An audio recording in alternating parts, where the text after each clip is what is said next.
WXL46's warning alarm systems.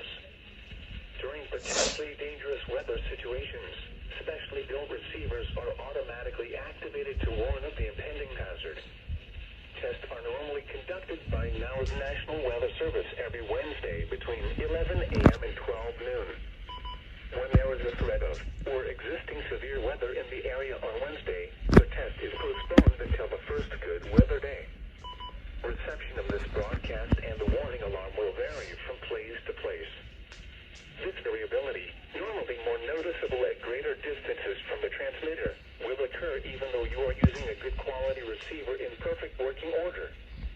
The warning alarm will be activated for watches and warnings affecting the following counties: Christian, Dade, Dallas, Douglas, Greene, Requierd, Lawrence, Polk, Stone, Taney, Webster, and Wright. This has been a test of the NOAA Weather Radio Warning System. We now return to normal programming. I'm gonna check and see if it's on the radio station.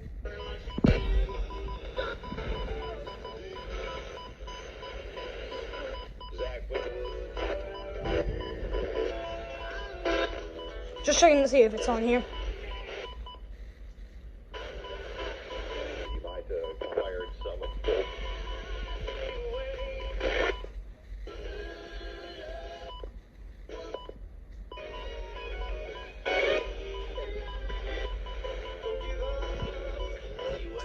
I don't think it's on there, so no. Oh well. But anyways, this was a test of the emergency alert system, and this is only a test.